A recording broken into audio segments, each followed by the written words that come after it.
Welcome to Dictation World Steno. आज का सवाल आपकी स्क्रीन पर exercise number 8।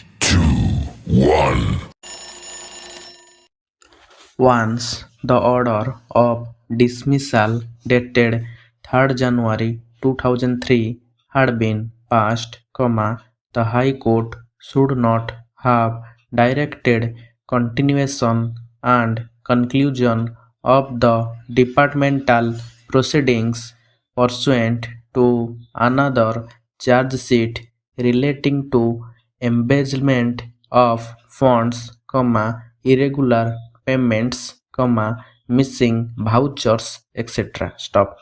On the said aspect, the Lawn Division Bench and the single judge in the orders under challenge have rightly observed that there cannot be two orders of dismissal, yet have erroneously commented upon the enquiry report and the second order of dismissal dated 25th October 2013. Stop.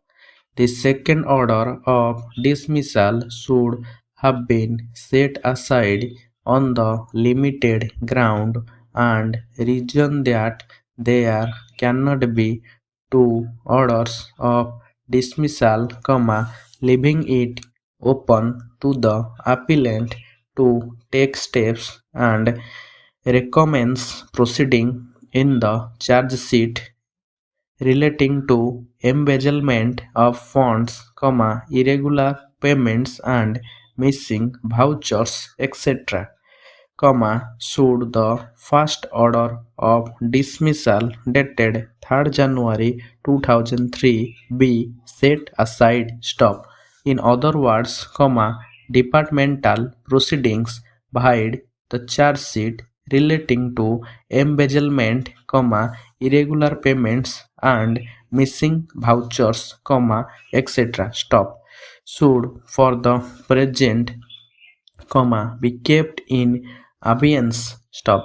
Reference in this regard can be made to the judgment of the court in state of Uttar Pradesh versus Vijay Kumar Agrawal and another, within bracket 2016 3 SCC 197, wherein it has been held that the employee who has already been dismissed from service cannot be imposed any other penalty on the conclusion of inquiry pertaining to the charge sheet dated 6/7/1988.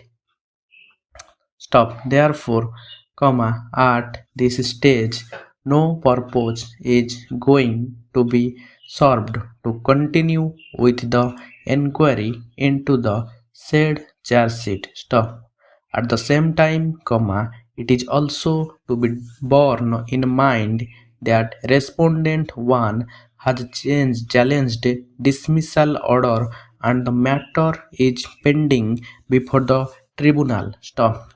In case the said dismissal is set aside by the tribunal and or the High Court this court and respondent 1 is reinstated in service as a result thereof, the relationship of employee between the parties shall also stand restored. Stop. In that eventually, it would be permissible for the appellant to proceed with the inquiry relating to charge sheet dated 6/7/1988. Stop. Next. Accordingly, the present appeal is partially allowed, whereby we agree that the second order of dismissal dated 25th October 2013 could not have been passed, and accordingly we would set aside all observations and findings recorded by the division bench and single judge with regard to the enquiry report dated 28th May 2012 with the direction that further proceedings pursuant to the said enquiry report would be kept in abeyance and can be recommended in case the first dismissal order dated 3rd January 2003 is set aside and quashed. Stop. In case of recommencement, it will be open to the first respondent to raise objection to the enquiry report before the disciplinary authority, who would consider the said objection. Stop. It would be equally open to the disciplinary authority, who would consider the said objections. Stop. It would be equally open to the disciplinary authority to rectify and correct mistakes or lapses, if any, and proceed in accordance with law. Stop. We have not made any observation on the merits of the enquiry report or the procedure which has to be followed. Stop.